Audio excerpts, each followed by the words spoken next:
하나님께서 올 한 해 동안 우리에게 무슨 의미를 또 전달해 주시고 또 우리에게 어떤 말씀을 주실까? 작년 말부터 후반부터 계속 기도해 오면서 많은 기도를 했습니다. 그런데 결국 우리에게 하나님께서 저의 마음속에 강력하게 주시고 하는 것은 결국 올 한 해는 하나님의 말씀의 진리를 우리가 본격적으로 한번 뚫어보자. 이 복음이라고 하는 것이 그냥 단순한 것이 아닙니다. 우리가 복음이라고 하는 것을 매일 귀에 못 박이듯이 계속 듣는 것처럼 보이지만 사실 바울이 가는 곳마다, 바울이 그의 생에 회심을 하고 나서 거의 한 30년 정도 사역을 했는데 가는 곳마다 결국은 말하고자 하는 핵심이 결국은 복음이라고 하는 부분이었고, 그것을 통해서 변화가 되었고, 그것 때문에 죽었고, 그리고 많은 초대교회 제자들은 다 그것 때문에 죽었어요. 저는 그런 생각을 합니다. 하나님께서 교회를 세우셔서 우리에게 이 일을 계속 할 수 있도록 하시는 것은 복음. 십자가에 달려 죽으신 예수의 복음이 우리 지금 모르는 게 없다고요. 사람들은 이 복음이라고 하는 것을 이미 다 아는 거로 접어놓고 생각하기 때문에 나는 복음 믿고 있고 또 나는 복음에 이미 동의해서 그건 다 알고 있기 때문에 새로운 걸 원하는 거예요. 사람들이 귀를 기울이는 것은 기존에 가르치고 있었던 이 복음의 진리라는 것보다도 다른 말을 다른 표현으로 해줄 때에 관심이 있는 것입니다. 여러분, 우리는 성경이 말하고 있는 바울의 이 복음을 한번 잘 생각해 보면서 왜 바울이 이렇게 가슴을 치면서 왜 이렇게 이 복음의 진리를 전하고 말하고 또 그것을 통해서 그의 생을 달려갔는가, 우리 한번 알아봐야 되겠습니다. 2015년도에는 하나님이 우리를 인도하신 대로 쭉 따라가면서 이 복음이 즐거워지기를 원합니다. 이 복음이 감격이 되기를 원합니다. 이것이 새로운 지식으로 우리에게 또 쌓여지는 부분이 있을 거예요. 왜냐? 이 복음의 내용이 있기 때문에. 제가 마지막 부분에 말하겠지만 이 복음은 그리스도의 십자가에 내가 죽는, 내가 그리스도와 함께 십자가에 못 박힌다라고 하는 그 마지막 결론에 도달할 때에 진정한 구원이 내게 임하는 것입니다. 그것이 너무도 신비하고 그게 사실이고 되어지는 것입니다. 그런데 이런 지식과 함께 그 복음 안에 있을 때 나오는 그 감격, 여러분, 우리는 이것을 위해서 부르심을 받았고 이것을 위해서 준비됨을 받았고 또 이것을 위해서 우리 교회를 하나님이 세우신 것입니다. 오늘 첫 번째 읽은 본문 9절에 보면 바울이 얘기합니다. 내가 그의 아들의 복음 안에서 내 심령으로 섬기는 하나님. 바울이 그의 아들의 복음, 지금 바울이 복음을 얘기하는데 복음은 지금 그의 아들 예수님에 관한 복음이라고 이렇게 얘기를 하고 있습니다. 그러면서 11절에 내가 너희 보기를 심히 원하는 것은 무슨 신령한 은사를 너희에게 나눠 주어 너희를 견고케 하려 함이니. 여러분, 우리 신령한 은사가 뭘까요? 바울이 지금 처음 보는, 바울이 로마 사람들을 한 번도 본 적이 없습니다. 로마 교회는 바울이 세운 교회가 아닙니다. 그렇기 때문에 자기가 만나서 고린도, 에베소, 빌립보, 골로새 이런 교회들은 바울이, 골로새는 아니지만은 바울이 직접 자기가 대면해서 여러 차례 말을 했기 때문에 복음을 그래도 많이 얘기를 했어요. 어떤 데는 2년, 3년, 1년 반 이렇게 있으면서 뭘 얘기했겠어요? 복음을 계속 설명하는 거예요. 우리 주님이 날 위해 죽으셨다는 것이 이런 것이고 하나님이 우리를 구원하시기 위해서 그런 일을 하셨고 하면서 여러 가지 것들을 그냥 그의 가슴 절절히 전해주는 거예요. 그러니까 생소하게 편지를 쓸 때 다시 처음부터 그것을 쭉 쓸 필요는 없는 겁니다. 그런데 로마 사람들은 그런 게 아닙니다. 로마는 바울이 세운 교회가 아니라 어떤 오순절날 마가다락방에 그 성령의 역사를 체험하고 나서부터 쭉 퍼져나갔던, 어쨌든 누구를 통해서인지 모르지만은 이 복음이 로마에게 있는 사람들에게까지 전달되어서 그들이 예루살렘에 왔다가 다시 로마에 세운 거예요. 그래서 그들에게 자기가 전하는 복음을 전하는데 처음 생면부지에 한 번도 보지 못한 그 사람들에게 편지를 첫 번째 쓸 때 뭐라고 말하느냐? 내가 너희에게 가고 싶은 것은 뭐냐? 너희들에게 무슨 신령한 은사를 나눠주고 싶다. 그래서 너희와 나의 믿음을 인해서 서로 안위함을 받으려고 그런다라고 말하는 것입니다. 여러분, 신령한 은사가 뭘까요? 영어로 spiritual gift입니다. 여기서 말하는 신령한 은사가 뭘까요? 어떤 사람들은 생각하는 것처럼 바울이 가서 그들에게 안수를 함으로 말미암아 그들이 방언을 하고 또 질병을 고치고 또 막 예언을 하고 통변을 하고, 여러분, 신령한 은사는 고린도 교회의 은사 집중하는 사람들이, 열광주의자들이 추구하는 그런 것이 아니었습니다. 바울이 생면부지의 사람에게 찾아가가지고 내가 너 안수해가지고 막 입신하고 뭐 하고 하겠다? 여러분, 신령한 은사는 그것보다 훨씬 더 큰 것입니다. 물론 그 은사를 배제하는 것은 아닙니다. 우리가 교회 안에서 은사가 있어야 돼요.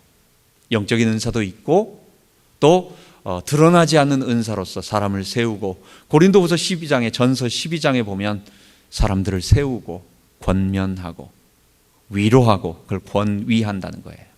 권위하고 또 사랑하며 돌보며 힘들 때는 소망을 품고 참을 수 있도록, 어떤 일에는 믿음을 가지고 도전할 수 있도록, 막 이런 은사들, 교회를 세우는 일들을 포괄적으로 신령한 은사라고 말하는 것입니다. 신령한 은사는 거기서 말하는 것은 영적이라고 해서 막 하늘 바라보는 고린도 교회에서 바울은 그것을 심히 혼을 내는 것입니다. 그런데 재미있는 것은 15절에 바울이 신령한 은사를 나눠주고 싶다고 말하면서 그 사람들에게 또 얘기를 하는 것입니다. 헬라인이나 야만이나, 헬라인 아니고 다 야만이라고 생각하는 거예요. 지혜 있는 자나 어리석은 자에게 다 내가 빚진 자라.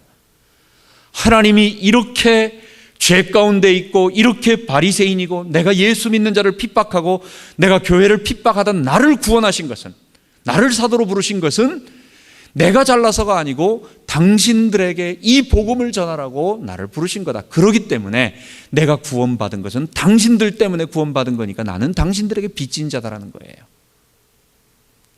바울은 얘기합니다. 나는 빚진 자라.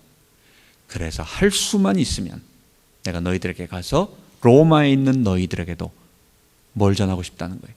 복음 전하기를 원하노라. 바울 얘기할 때 처음 본 사람에게 신령한 은사를 나눠줘서 너희들을 견고하게 세우고 싶다 해놓고, 그 다음에 이제 내가 너희들을 만났을 때 뭘 하겠냐는 거예요. 신령한 은사를 뭘 어떻게 하겠냐는 거예요. 그게 바로 복음을 전하는 것이었어요. 물론 은사와 복음은 똑같은 1대1로 직접 대응되는 그런 말은 아닙니다. 은사와 복음은 좀 다른 것입니다.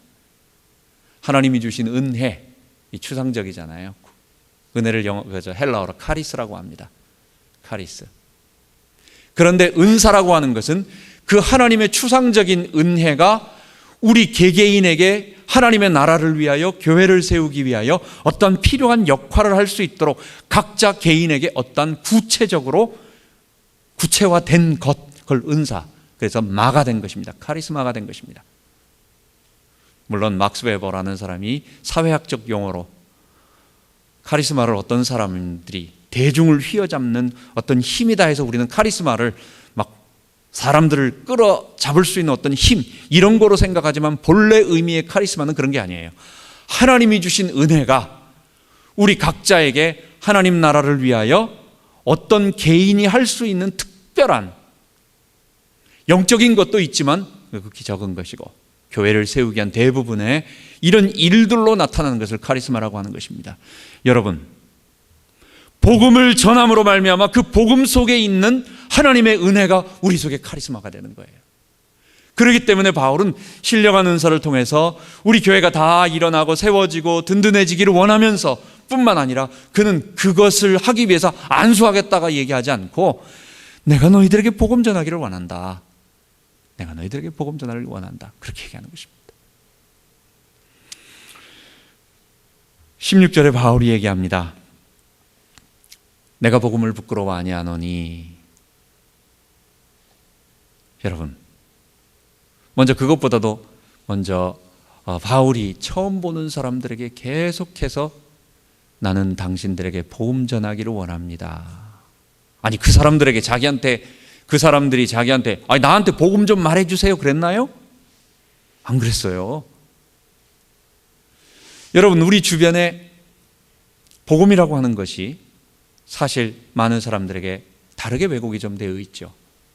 기도하면 응답받는 걸로, 기도하면 어떤 질병이 치유되는 걸로, 기도하면 내게 안 되는 것들이 다 풀어지는 걸로 좋은 것입니다. 그것이 복음이 아니다라고 말할 수 없지만 복음의 한 결과로서 얻어지는 부수적인 떡고물이라고 말할 수 있어요. 여러분, 정말 그것입니다. 예수 믿으면 하나님이 우리에게 은혜를 주시는 것입니다.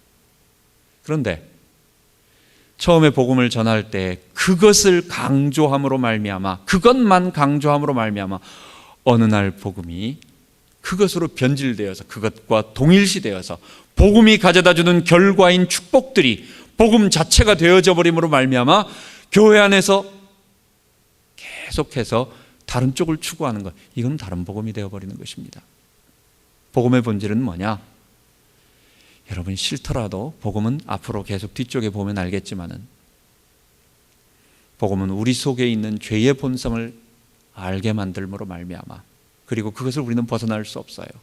우리는 이 지긋지긋한 죄의 본성, 지긋지긋한 나 중심의 모든 세계관, 그리고 지긋지긋한 내가 왜곡되어진 자기 사랑으로 삐뚤어진 눈으로 모든 것을 판단하고자 하는 나의 성향, 여러분, 우리 이건 벗어날 수 없어요. 죽을 때까지. 우리 주님 재림하지 아니하시면, 우리 몸에 부활이 있기 전까지는 이것이 안 이루어지는 것입니다. 그런데 우리의 모든 고통이 어디서 오느냐? 거기서 오는 겁니다. 그것을 죄라고 말하는 것, 그 죄가 가져다 주는 겁니다. 여러분, 불교라고 하는 것, 기독교의 제일 반대가 앞으로 이제 여기는 유대교를 대칭으로 해서 이 복음, 하나님이 주신 은혜의 구원의 이 말씀을 설명하지만, 우리는 지금 유대교하고 싸우지 않아요. 유대인들 한 번도 만나지도 않고 그들하고 대화도 안 되고, 그들이 우리가 구원받는데 교회 나오는데 큰 걸림돌이 되지도 않아요. 이미 이거는 2000년 전에 바울 당시에 이미 싸워낸 싸움이에요. 그럼 유대교와 가장 비슷한 게 뭐냐? 오늘 우리가 딱 쉽게 볼 수 있는 게 뭐냐? 불교예요. 인간의 힘으로 구원 얻을 수 있다는 것입니다. 하나님이 주신 은혜가 아닌 내가 어떤 일을 함으로 구원을 얻을 수 있다는 그 진리가 그 사람들이에요. 그런데 그들의 진리의 핵심은 뭐냐? 내게 떠오르고 있는 이 속에 있는 이 근본적인 죄의 본성들, 내 속에서 계속 일어나고 있는 고통들이 뭐냐?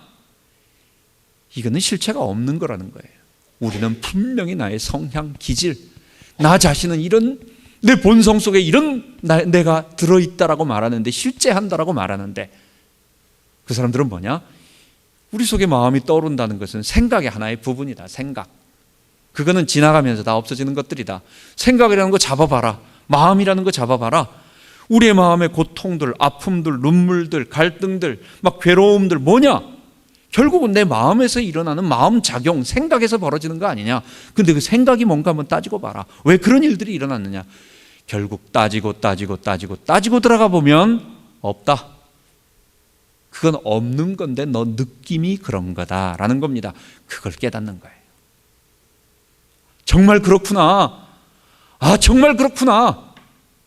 내 속에 아무것도 없는데, 내가 별것도 아닌데, 이 세상에 아무것도 있는 것도 아니고 없는 것도 아니고 잡힌 것도 아니고 냄새 맡아지는 것도 아니고 그렇다고 안 보이는 것도 아니고, 있는 듯 없는 듯한 그 마음의 현상이 나에게 그런 걸 가져다 주니까 그것을 피하는 것입니다. 없다라는 것을 이해해버리는 것입니다. 그럼 자유해진다는 거예요. 여러분, 복음은 그런 게 아닙니다. 내 앞에 실제하고 있는데 내가 고개를 돌려가지고 없다라고 아무리 얘기를 해도 이게 없는 게 아니에요. 이게 있단 말이에요. 나는 없는 것처럼 안 보일지는 모르지만, 불교에서 득도를 하고 어디에 깨닫는 것은 사명대사가 도사가 되고 원효대사가 도사가 되는 것은 그분들이 하늘에 구름 타고 손오공처럼 날아간다는 그런 도사가 됐다는 얘기가 아니에요. 일체의 마음에 집착을 가져다 주는 그런 부분들로부터 벗어났다는 거예요. 그러니까 밥을 먹어도 그만, 안 먹어도 그만, 그런 게 전혀 나에게 관심이 없어. 누가 잘 돼도 그만, 안 돼도 그만, 내게 어려움이 와도 그만, 이런 일체의 모든 고통으로부터 벗어났다라는 거예요. 여러분, 근데 고통이 없습니까? 있어요. 있는데 내가 그런 것에 신경 안 쓴다는 거예요. 복음은 뭐냐? 그런 게 아닙니다.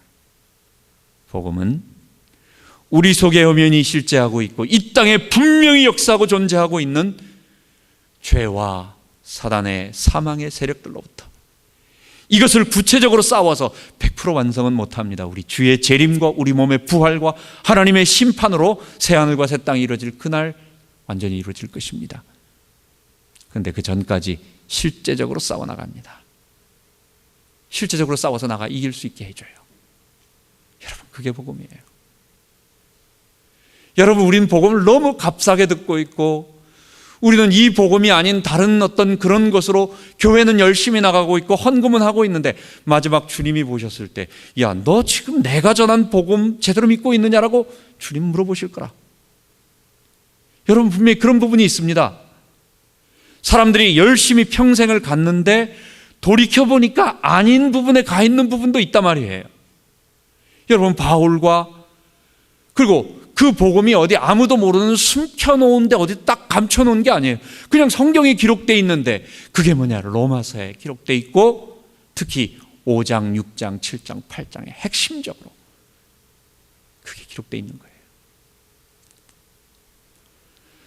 저에게 개인에게 있어서 마음에 가슴에 아픔과 또 여러 가지 것들이 있습니다. 이 복음을 어떻게 하나님께서 전하기를 원하시는가? 그리고 사실 이 복음은 사람들이 좋아하는 게 아닙니다. 왜? 복 받는다 하면 좋죠.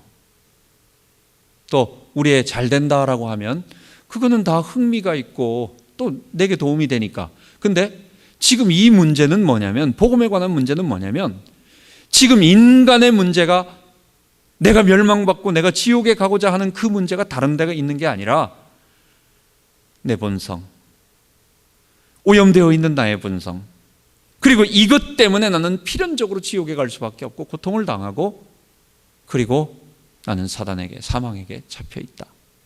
그럼 이것을 해결하는 방법이 뭐냐? 이것을 얘기하는 것입니다. 근데 사람들은 이게 관심이 없어요. 복음은 특별한 어떤 그 문제에 대해서 많이 고통을 당하고 울어보고 아니면 아무 문제 없는데 그런 쪽에 관심이 많았던 이런 사람들은 하나님이 낸 분들이죠. 이 말씀이 지금 개인에게 있어서 어떤 깊은 고통이 있었을 때는 그것 때문에 오게 되는 하나님의 매개체가 되는 것이고 하나님의 부르심이고 거의 95% 정도가 그렇게 되겠죠. 그것 때문에 이제 그렇게 되고 그 다음에 이제 복음 안으로 들어오겠죠. 그러나 그것도 없이 아무 문제도 없는데 이 복음이 막 들려지고 이 복음이 막 이해되어지면 그건 하늘이 낸 사람이에요. 근데 이런 사람이 그렇게 많지가 않아요. 여러분에게 복음은 어떤 것입니까? 어떤 가치가 있습니까? 저는 나의 전 재산을 다 팔아도 아깝지 않다. 그래 말이야. 이 복음, 나의 전 재산, 나의 전 생애, 나의 모든 것을 다 팔아도 이 복음, 바울이 내가 복음을 부끄러워하냐 한다. 헬라 사람들은 미쳤다고 말하는 거예요. 어떻게 완전한 거룩한 이데아, 절대 선이 어떻게 썩어 빠질 죄덩어리인, 그 사람들은 죄라고 말하지 않죠. 이 불완전하고 없어지고 더러운 육체가 되느냐, 예수가 육체가 되었다는 게 이해가 안 가는 거예요. 거기에다가 예수님이 우리 죄를 위해 죽었다는 자체가, 신이 죽었다는 게 이해가 안 가는 겁니다. 유대인들은 십자가에 달린 자는, 나무에 달린 자는 저주받아 율법에 의하면 저주받은 자라고 신명기에 말하고 있는데, 율법에 의해서 저주받은 자가 어떻게 하나님이 되고 어떻게 우리 메시아가 되느냐. 그러니까 사람들이 유대인에게는 거리끼는 것, 웃기다 웃겨. 헬라인들에게는 저렇게 바보 같고 어리석은 일이 어디 있느냐라고 모든 사람들이 다 그렇게 보는 거예요. 복음이, 예수님이 십자가에 죽었다는 것이. 그런데 그런 게 아닙니다. 바울은 복음을 보았습니다. 하나님을 직접 만났어요. 그가 셋째 하늘에 올라가서 주님을 배웠고 또 그가 다메섹으로 가면서 하늘에서 그를 부르는 음성을 들었습니다. 그리고 나서 그의 전생이 바뀌었습니다. 여러분, 우리에게는 복음을 어떤 가치로 여기고 있습니까? 그냥 교회가 좀 더 그냥 복음적이 되기 위해서 복음을 좀 더 우리가 강조해야 된다. 당연히 교회는 복음을 강조해야 되는 거 아니냐라는 이런 당연한 이야기로 복음을 강조하는 것이 아니라, 하나님, 이 복음과 함께, 이 복음은 그렇다고 십자가만 얘기하는 게 아니에요. 그것과 함께 큰 세계관, 하나님의 나라가 있습니다. 그 복음이 가져다 주는 하나님 나라가 있습니다. 이것까지 다 포함하지만 그것을 이끌어가는 가장 핵심적인 코어, 이게 너무너무 중요하구나. 하나님, 나의 전 재산을 다 팔아서 나는 이 복음과 함께 내 생을 보내고 싶습니다. 여러분, 우리 교회가 그것을 하기를 원합니다. 하나님이 우리를, 여러분과 저, 또 우리를 이렇게 보내시고 부르신 이유가 뭘까요? 하나님이 부르시는 대로 우리 한번 가보자고요. 이 아름다운 소식, 이 복음이 온 땅에 가슴 깊이 증거되도록 정말 우리 한번 기도하고, 또 여러분들도 계속 기도해 주십시오. 이 복음의 능력을 우리가 체험하게 해달라고. 두 번째 16절에 보면 복음을 바울은 부끄러워하지 않는다고 말하면서 복음에 대해서 세 가지를 얘기하고 있습니다. 첫 번째는 새 덩어리를 얘기하고 있는데 거기에 나오는 세 단어가 중요한 게 뭐냐? 복음이라는 단어와, 두 번째는 믿는다라는 단어와 구원이라고 하는 단어였습니다. 이 복음은 모든 믿는 자에게 구원을 주시는, 물론 하나님의 능력이라고 하는 것은 그것이 죄인을 구원하기 때문에 우리를 구원하시는 것이니까 그걸 하나님의 능력으로 표현하지만 결국 핵심적인 단어가 세 개가 있어요. 복음, 그리고 믿는다, 그리고 그게 가져다주는 구원이었습니다. 지금까지 우리 교회에서 계속 설명되어지고 여러분들과 함께 계속 나누고 싶었던 것은 어쩌면 이것에 대한 세 가지 이야기였어요. 복음, 예수님의 십자가에서 날 위해 죽으신 사건, 1장부터 4장에 말하고 있는 그의 아들에 관한 것. 육신으로는 다윗의 혈통에서 나셨고 그냥 낳기만 했습니까? 그분이 우리를 위해 죽으셨단 말이에요. 그게 바로 얘기하는 거예요. 그리고 성결의 영으로는 죽은 자 가운데서 부활하여 능력으로 하나님의 아들로 모든 사람들에게 공포되신 그분에 관한 이야기다. 복음은 십자가와 부활에 관한 이야기입니다. 그것을 믿는다라는 말은 무슨 말입니까? 그 십자가 복음을 우리가 어떤 긍정적인 생각으로 될 거라고 하는 신념이 아니고, 적극적 사고도 아니고, 긍정의 마인드 컨트롤도 아닙니다. 이거는 내가 확인할 수 없는 과거에 일어난 역사적 사건, 근데 그 사건 속에 하나님이 담아두신 일이 있었어요. 왜 그 일을 하셨느냐? 왜 예수의 십자가와 죽음을 실제로 일어나게 만들고, 그리고 그걸 누가 왜 그렇게 하셨냐 말이에요. 하나님이 우리 죄를 담당하기 위하여. 그거를 우리들이 전인격으로 받아들이는 겁니다. 이게 믿음이라고 말했습니다. 그때는 어떤 구원이 이루어집니까?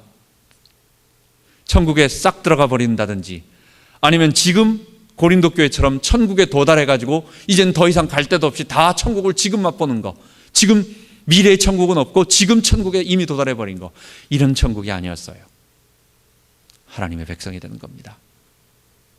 하나님은 나의 하나님이 되시고 너희는 나의 백성이 되리라. 내가 너희 가운데 있어 너희를 떠나지 아니하고 너희는 내 백성이 되고 나는 너의 하나님이 되리라. 이제는 더 이상 원수된 자가 아니에요. 이제는 더 이상 우리가 하나님의 죄인으로 부름받지 않는 그런 것입니다. 구원은 그것입니다. 미래에 완전할 천국이 올 것입니다. 그러나 그 이전에 지금 우리가 하나님의 백성이 되어서 하나님과 동행하는 축복을 누릴 것입니다. 자, 이 세 가지가 지금까지 우리 교회에서 계속했던 16절 중심으로 우리가 계속 복음을 설명했습니다. 이제부터는 17절 중심으로 그 복음과 함께 또 하나님께서 주신 핵심의 얘기가 나옵니다.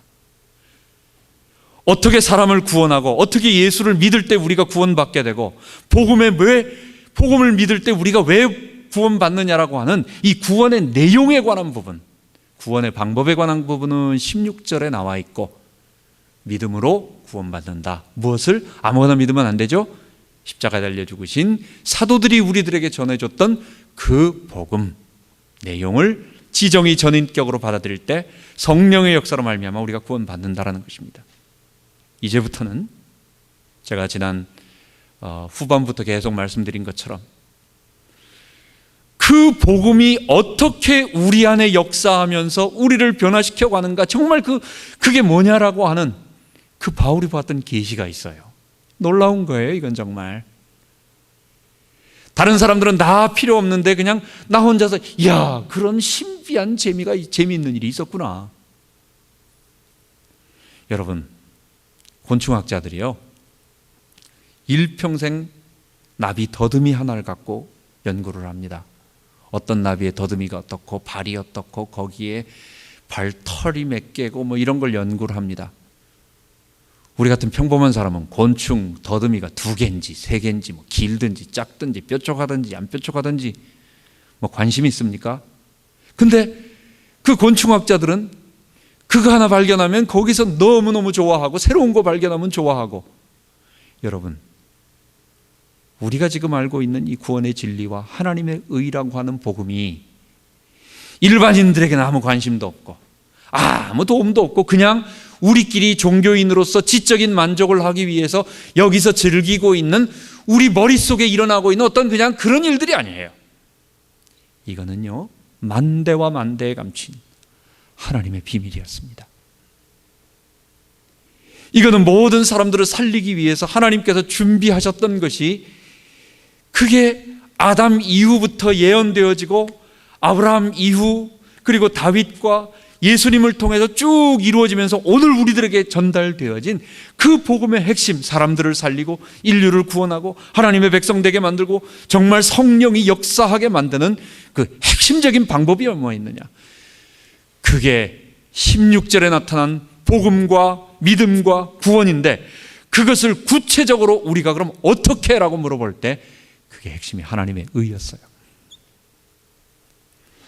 로마서는 크게 3덩어리로 나눌 수 있습니다. 물론 12장 이후는 우리의 삶에 관한 부분이니까 바울이 그 복음을 아는 삶에, 그 다음에 구체적인 삶에 너희들이 이렇게 살아라 하는 부분이지만, 진리에 관한 부분은 바로 이 16절과 17절을 가지고 3덩어리로 나누는 것입니다. 그게 뭐냐, 1장부터 4장까지는 바로 16절에 말하고 있는 복음이 가져다준, 즉 믿을 때 우리가 얻게 되는 의.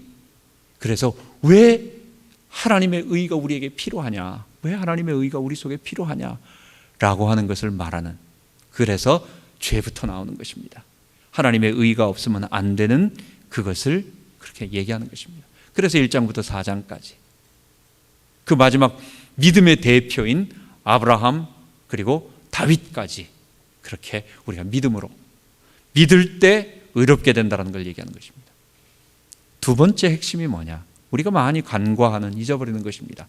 이 바로 믿을 때 구원받는다라고 하는 것은 우리 보수신앙을 가진 분들은 다 알고 있는, 그것을 부인하면 교회가 되지 않아요. 그런데 5장부터 8장까지 나오는 부분입니다. 그게 바로 하나님의 의로 말미암아 얻게 되는 구원이에요.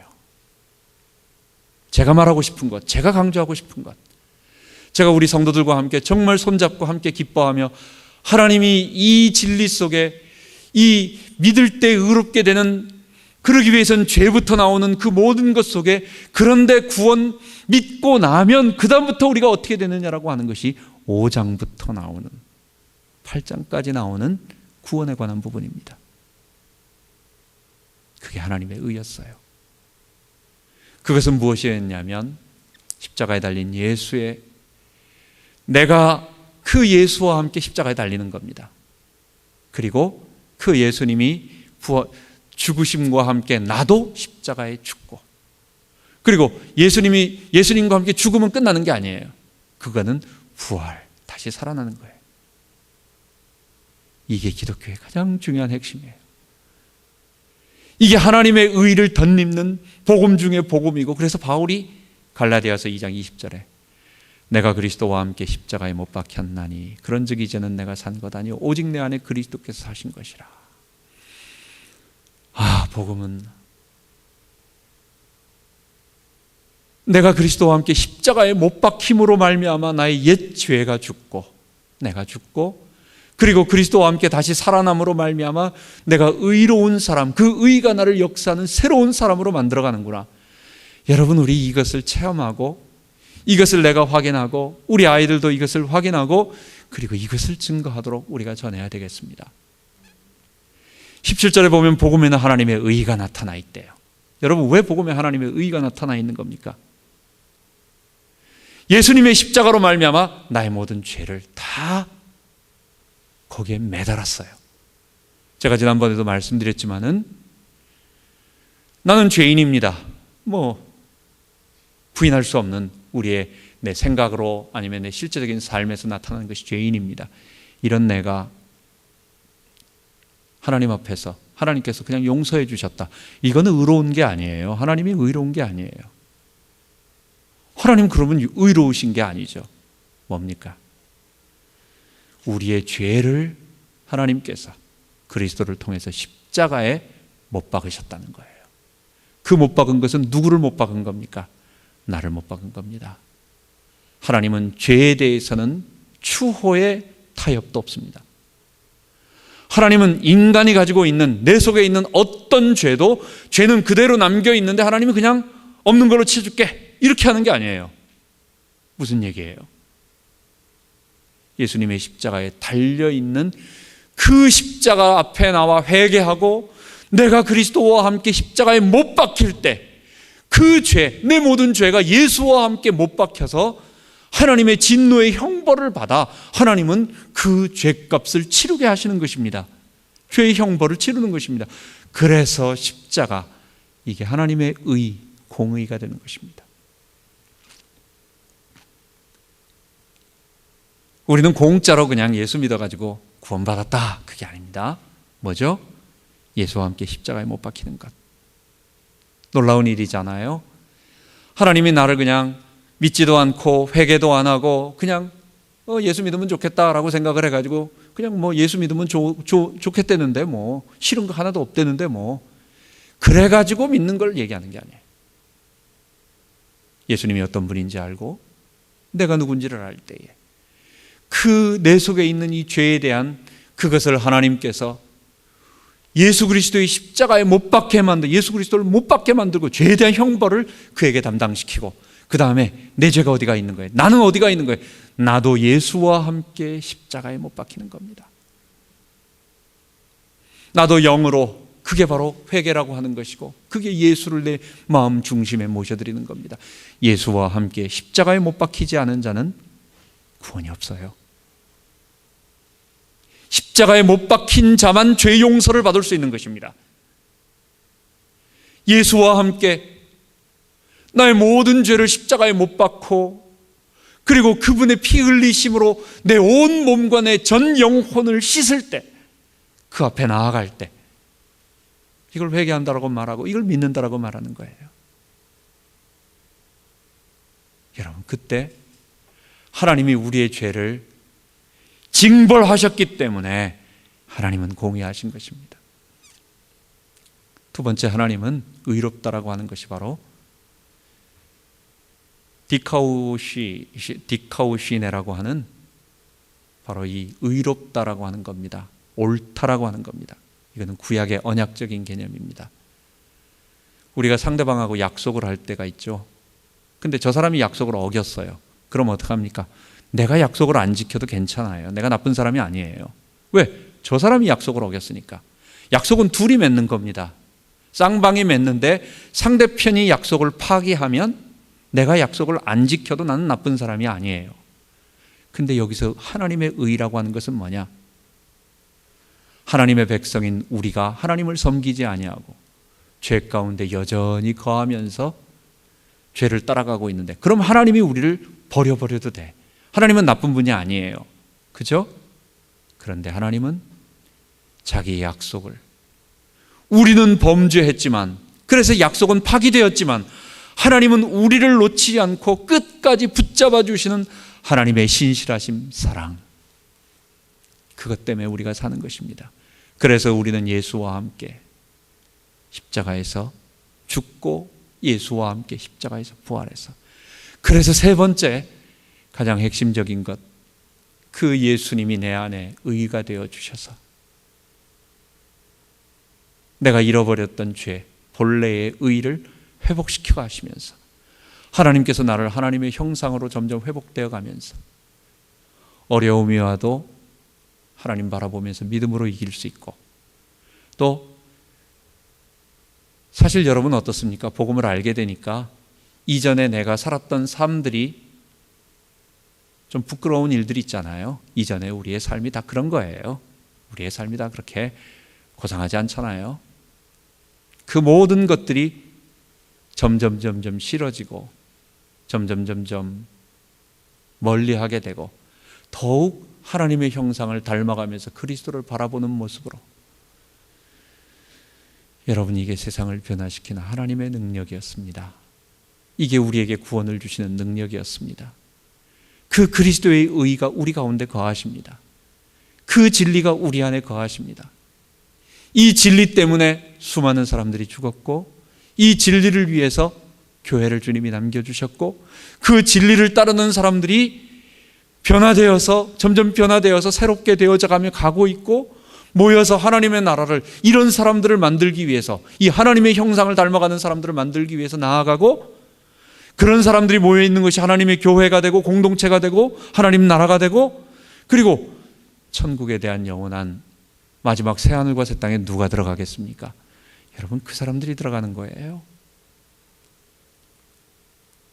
정말 저는 분명히 요즘 들어서도 계속, 하나님 정말 그렇지 않겠습니까? 교회에 많은 사람들, 우리 미주 쪽에서는 조금 더 커뮤니티 성격이 많기 때문에 한국보다 좀 더 노골적이죠. 교회 예수를 안 믿으면서도 나간 사람들이 더 많이 있습니다. 한국도 좀 있겠지만은 그래도 좀 덜하고, 그러나 여기는 좀 더 많은 것 같아요. 그런데 그냥 그런 게 아니라 그냥 교회 가서 많은 일을 하고, 또 오래 열심히 착하게 하다 보면 직분도 받게 되겠죠. 당연히. 그죠? 사회적인 뭐도 있고, 교회 생활 열심히 하다 보면 직분도 있겠고. 그런데 그런 것하고 성경이 말하고 있는 이 하나님의 의 앞에 십자가에 나의 죄를 정말 못 박고, 이건 나 자신을 못 박는 거예요. 내가 그리스도와 함께 십자가에 못 박히는 거예요. 그리고 그 그리스도와 함께 부활해서 그리스도와 연합되어서 성령으로 변화되어 가고 있는, 그러면서 그 하나님의 의, 내 안에 있는 이 하나님의 의를 따라서 살아가고 있는 사람들, 천국은 이 사람들의 것입니다. 구원은 이 사람들의 것입니다. 이게 하나님의 구원이고, 그때 우리 주님을 배웠고, 우리 영광의 주님을 배웠고, 그게 바로 요한계시록에 나온 흰옷 입은 순결한 주의 백성들인 것입니다. 세마포 군대가 되는 것입니다. 여러분, 2015년도 한 해 시작했습니다.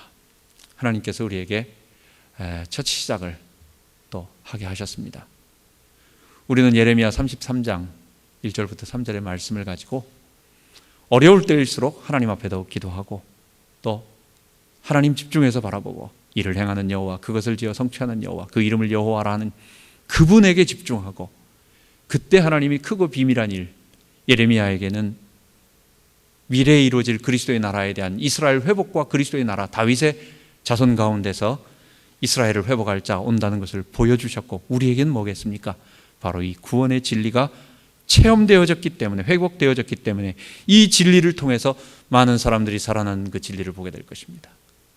여러분, 그것을 올해 한 해 제목으로 잡고 달려가자고요. 여러분, 이렇게 살아도 살고 저렇게 살아도 사는 인생입니다. 마지막 주님이 우리에게 칭찬하실 때가 어떨 때겠습니까? 옛날에 우리 부모님들 신앙 때문에 너무 어렵게 살았어요. 그분들이 지금 편안하게 우리를 바라보면서 이제 우리를 위해서 천상에서 다 기도하고 있을 거예요. 우리도 언젠가 우리 후대들에게 그들이 달려와야 할 많은 일들을 바라보면서 또 응원하면서 박수 쳐주면서 또 천국에서는 우리 동창생들끼리 모여 내가 왕년에 그렇게 고생했는데 말이야 우리 후배들은 잘 있나 하면서 이야기하는 날도 올 거예요. 지금 우리 어깨에 놓여 있는 이것, 여러분 하나님 바라보고 하나님 우리에게 하시는 말씀 의지하고 올 한 해 동안 믿음으로 달려가는 우리 아들들 되길 바라고 또 우리 되기 바랍니다. 이따가 부를 찬송이지만은 내 주 하나님 넓고 큰 은혜, 저 큰 바다보다 깊어요. 근데 우리가 얕은 바닷가에서, 얕은 물가에서요, 뭐라고 말합니까? 작은 파도 보고 마음이 졸여서 못 가네, 그런 사람들이 있다는 거예요. 여러분, 가는 겁니다. 우리의 삶을 하나님께 내어 던지고 내어 맡기고 하나님이 우리의 인생을 이끌어 가시는 것을 믿음으로 고백하고 순종하고 다른 거 다 아무것도 바라보지 아니하고 믿음으로 고백하고, 하나님이 방향을 바꾸시면 바꾸는 대로 우리 따라가면 되는 것이고, 하나님이 방향을 막으시면 막혀서 또 그럼 하나님 우리에게 무슨 말씀하시는 걸 지켜보면 되는 거고, 우리 하나님을 신뢰하며 믿음으로 따라가는 2015년 한 해 되기 바랍니다. 기도하겠습니다. 하나님 아버지, 이 복음이 우리의 가슴 깊은 곳부터 울려나기를 원합니다. 하나님, 우리는 왜 맨날 복음 그럽니까? 무슨 복음에 강박증 걸린 것처럼 왜 바울은 그렇게 만나는 사람들에게, 처음 보는 사람에게 신령한 은사 나눠준다고 하더니, 또 복음 말한다고 하더니, 또 그것을 생생하게 전하고, 그리고 바울은 그것을 두란노 서원을 세워가지고 2년간 가르치고 3년 동안 고린도 교회에서 이 얘기를 하면서 합니까? 하나님, 이 복음이 그만한 가치가 있는 것입니다. 복음은 사람들 좋아하지 않습니다. 그렇게 매력 있어 하지 않습니다. 별로 관심 없어 합니다. 미워하는 사람들도 있지만 무관심합니다. 자기에게 직접 부딪히는 것처럼 안 느껴지니까. 이런 가운데서 우리가 외치고 있는 하나님, 우리가 방향등처럼, 등대처럼, 또 하나님이 하라고 하셔서 우리가 할 수 있는 방법으로 이 자리에서 우리를 변화시킨 이 복음의 능력을 이야기합니다. 2015년도 하나님 어디까지 우리를 또 어떻게 인도하실지 모르겠습니다. 은혜 가운데 우리 성도들 손잡고 우리에게 인도하시는 것을 믿음으로 바라보면서 한 걸음 한 걸음 나아가게 하시고, 하나님 이 일이 정말 온 세상에 퍼질 수 있도록 우리를 사용하여 주옵소서. 믿음을 주옵소서. 은혜를 주옵소서. 예수 그리스도의 이름으로 기도합니다. 아멘.